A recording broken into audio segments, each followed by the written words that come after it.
warahmatullahi wabarakatuh. Dengan saya Laras Setiadinda Prameswari dari KBR News TV.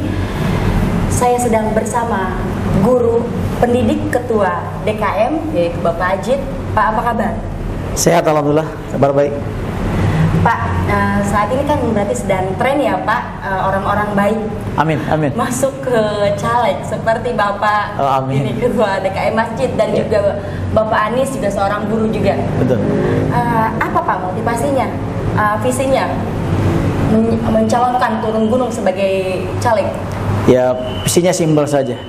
Sebaik-baiknya orang adalah yang banyak manfaatnya untuk orang lain. Jadi itu saya ingin hidup ini ada banyak manfaat untuk orang lain. Itu visi-visinya. Apa saja Pak yang sejauh ini yang sudah dilakukan? Karena saya berbasicnya di pendidikan dan juga pengurus DKM, ya otomatis saya ingin memakmurkan masjid yang selama ini sudah kita kerjakan sejak 2015. Seperti itu, Pak. Kenapa Pak? Momennya baru sekarang? Ya, mungkin ini momen yang di luar kemauan sendiri juga. Tapi mungkin saatnya kita harus turun. Jangan sampai ya tidak turun daripada tidak sama sekali, lebih baik terlambat. Nggak apa-apa. Untuk kemenangannya sendiri Pak, apa? Saya yakin tanpa keyakinan kita tidak akan mungkin berjalan. Saya punya pengalaman di pendidikan hampir. Apa ada dorongan dari keluarga Pak? Ya, keluarga juga mensupport, insya Allah, alhamdulillah, gitu kan. Bahkan istri pun ada.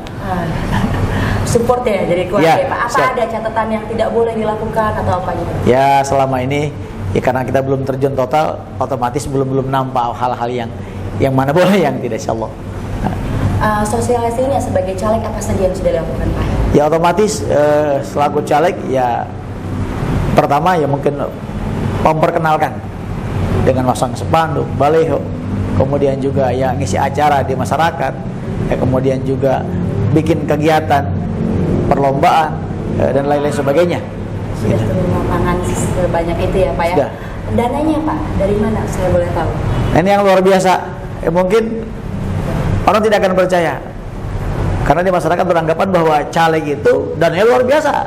Ya, kami dengan dana yang sangat-sangat terbatas, tapi yakin kepada Allah Subhanahu Wa Taala kalau kebaikan pasti ada jalannya. Lalu ketika turun lapangan masyarakat seperti apa Pak? Ya awalnya kaget. Ustadz bukan kader partai, tidak pernah ikut juga terlibat di kepartaian, tiba-tiba sekarang nyalek, ya luar biasa. Tapi alhamdulillah support yang sangat baik. Sekarang ya untuk Bapak di Nasdem ya Pak ya? Betul, Nasdem. Pilihannya Pak Anies. Ya tentulah. Tentu. Dari ada kandidat 3 dari Pak Ganjar dan juga Pak Prabowo. Kenapa Bapak memilih Pak Anies? Ya pertama Pak Anies dari guru ingin jadi presiden, saya pun dari guru ingin jadi anggota dewan. Punya misi dan visi yang sama insya Allah. Kalau sama-sama guru. Bapak sudah lakukan sosialisasi untuk Pak Anies sendiri? Ya alhamdulillah sudah. Ya kita terlibat juga di area ya di Limus Nunggal Pratama. Ya kita membantu pembangunan jalan di 7 RW. Kemudian juga kita kemarin launching Kampung Anies di Limus Nunggala Pratama. Kita bikin pertandingan mini soccer dan lain sebagainya, luar biasa. Berarti Bapak sudah menjalankan sosialisasi untuk diri Bapak sendiri dan juga Pak Anies. Kalau kita niatnya baik, pasti akan ada kebaikan-kebaikan yang mengikutinya. Yakin seperti itu. Bapak sendiri pribadi? Ya, dana sendiri pun ada, teman-teman relawan juga. Insya Allah, alhamdulillah mereka yang orang-orang luar biasa. Untuk pandangan dari sosialisasi yang Bapak lakukan untuk Pak Anies sendiri, masyarakat terhadap Pak Anies seperti apa sih Pak? Ya, saya sangat yakin. Dan saya tidak mempercayai yang namanya survei-survei. Karena real di masyarakat. Ya, yang kita hadapi setiap hari orang itu bagaimana mengeluh-elukannya Pak Anies. Pak Anies orang baik, rekam jejaknya di Jakarta juga sungguh luar baik. Pasti tadi bilang kebaikan sebesar apapun, sekecil apapun disembunyikan, yakin akan muncul kebaikan itu.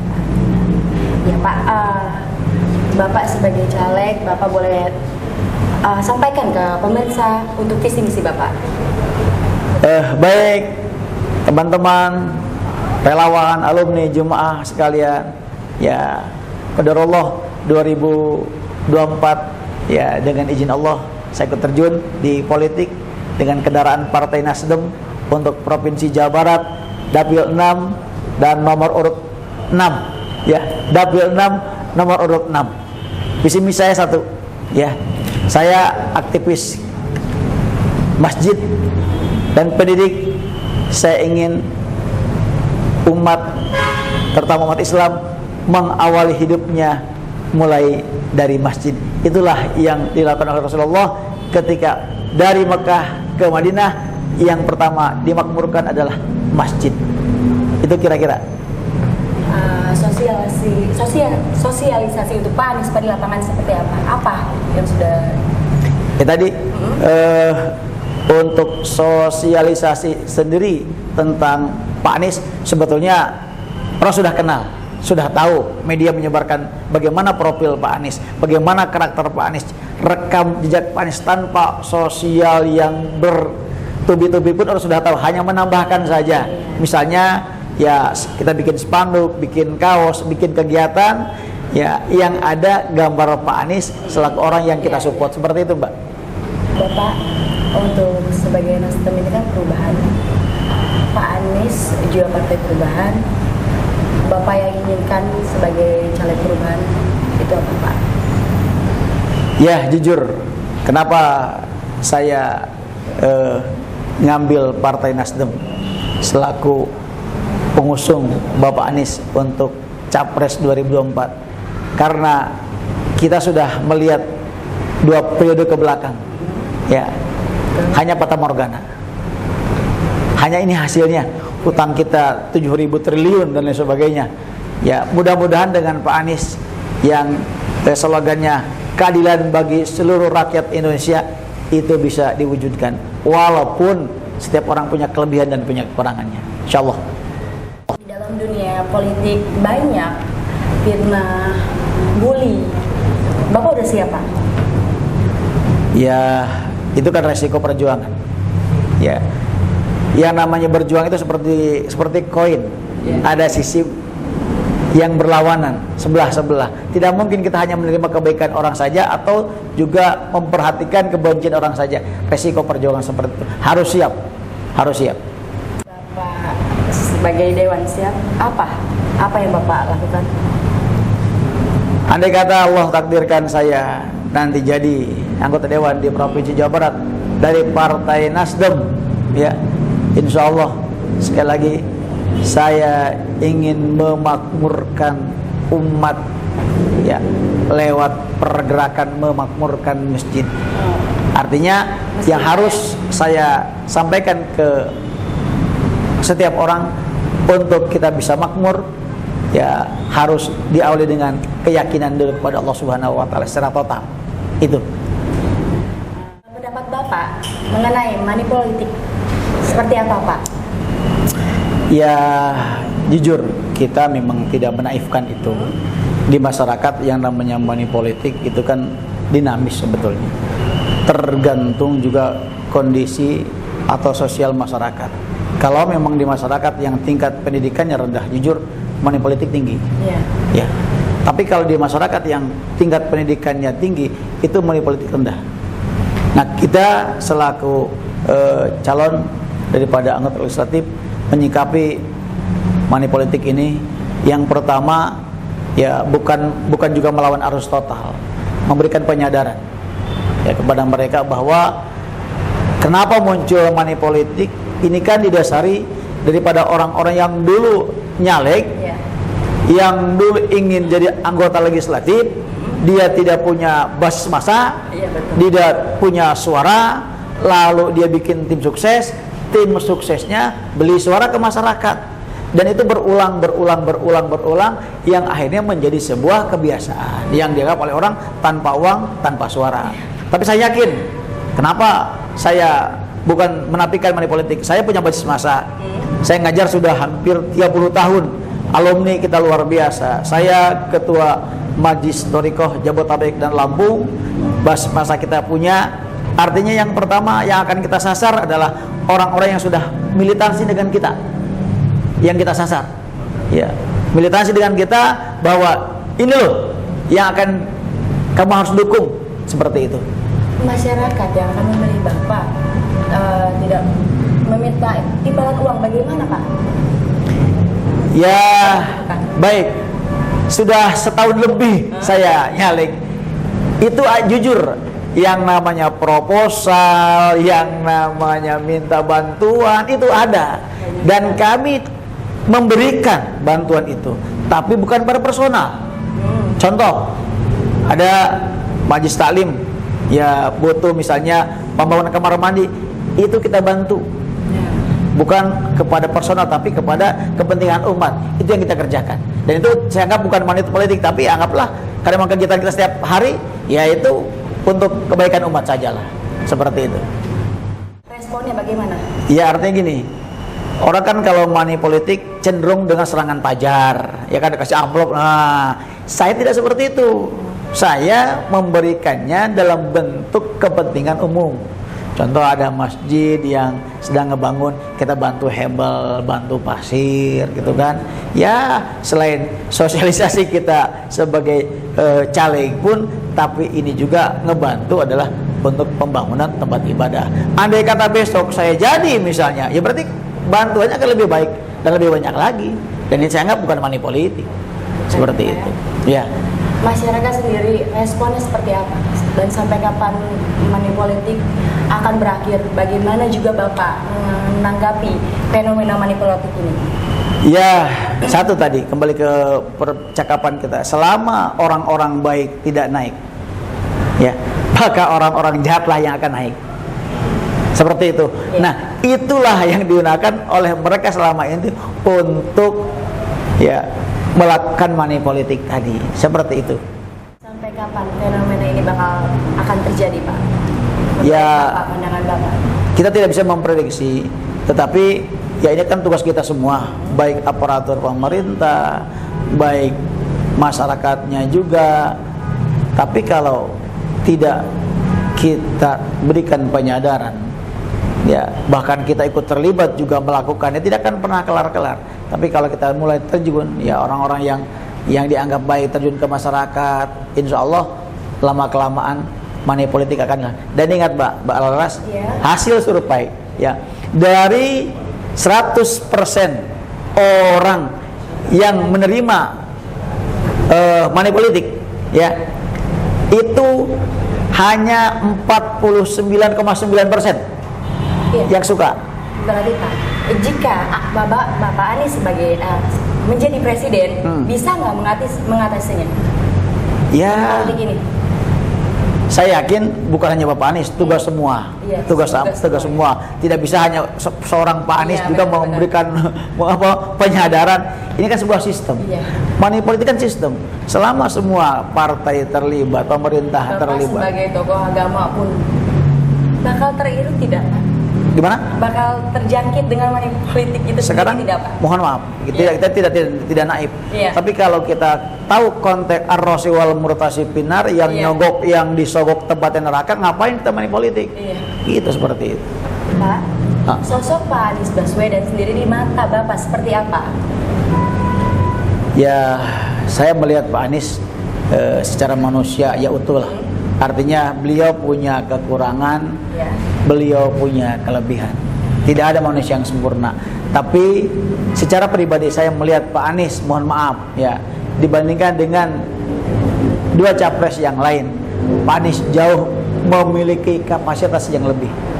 Pertama, ya, untuk berikan penyadaran tentang pemahaman tentang pendidikan, Pak Anies adalah orang di bidang itu. Kebetulan saya orang pendidikan yang satu visi misi dengan Pak Anies. Yakin ya, kalau visi misinya sama, pasti ada chemistry yang nyambung. Seperti itu. Bapak dulu kan Bapak sebagai pendukungnya Pak Prabowo. Ya, betul. Pak Prabowo sekarang sudah bersama Pak Jokowi. Pendapat Bapak seperti apa terhadap Pak Prabowo?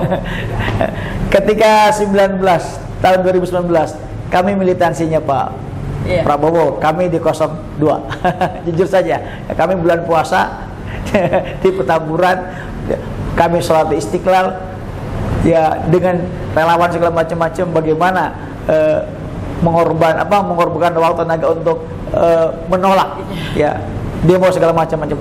Tapi ketika rasa yang sudah kami korbankan, kami berikan untuk Pak Prabowo selaku orang yang kita sanjung, yang kita agul-agulkan, yang kita agung-agungkan, tiba-tiba dia bergabung dengan 01, semua jadi bias. Ya. Berarti Gitu. Bapak sendiri melihat Pak Prabowo tidak amanah? Bukan tidak amanah. Ya memang politik itu dinamis ya. Tidak ada musuh abadi, tidak ada teman abadi. Hanya saja itu di luar ekspektasi kita. Kenapa Pak Prabowo tidak istiqomah dengan dirinya, malah mengkhianati perjuangan kami di bawah seperti itu? Pak, Bapak kan ini dari Nahdliyin. Dari sekarang kan cawapresnya Pak Anies, yaitu kan dari Nahdliyin juga ya? Betul. Dari Pak NU. Muhaimin Ya, Iskandar, betul. PKB. Bagaimana pendapat Bapak? Alhamdulillah luar biasa. Saya cerita nih. 2016 saya adalah wakil ketua NU Kecamatan Cibinong. Orang Nahdliyin, orang NU, ya orang NU. Saya orang Nahdliyin, orang NU. Nah, pada Nahdliyin, Oh, ya. Nahdliyin.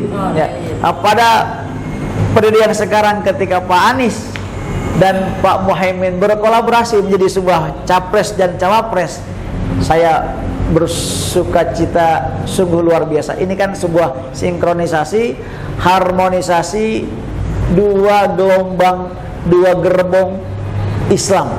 Nahdliyin NU dengan tradisionalnya, kemudian Pak Anies dengan moderatnya. Ini kan jarang terjadi. Apalagi dalam koalisi yang terjadi hari ini, ada PKB, Islam tradisional dengan Nahdliyin NU, ada Pak Anies, bahkan ada PKS yang luar biasa. Nah, ini mudah-mudahan menjadi kemajuan untuk Indonesia. Pak Anies dan Pak Muhaimin untuk Indonesia rahmatal lil alamin dengan slogan amin. Amin. Terima kasih. Bapak sebagai Dewan siap apa yang Bapak lakukan? Andai kata Allah takdirkan saya nanti jadi anggota dewan di Provinsi Jawa Barat dari Partai Nasdem, ya, insya Allah sekali lagi saya ingin memakmurkan umat, ya, lewat pergerakan memakmurkan masjid. Artinya yang harus saya sampaikan ke setiap orang untuk kita bisa makmur, ya harus diawali dengan keyakinan diri kepada Allah Subhanahu wa taala secara total. Itu. Baik Pak, saya kira cukup perbincangan saya bersama Bapak Ajit. Saya pamit undur diri. Assalamualaikum warahmatullahi wabarakatuh. All I wanna do when I wake up in the morning is see you light.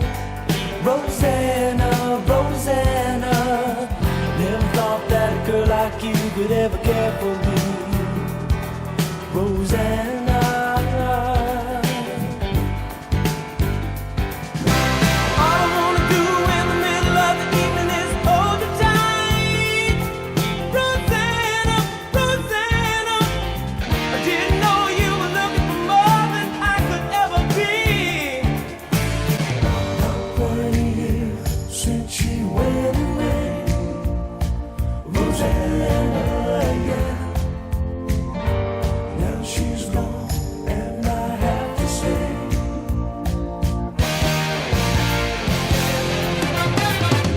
meet you all the way. Meet you all the way. Rosanna, yeah. Meet you all the way. Meet you all the way. Rosanna, yeah. I can see your face still shining through the window on the other side.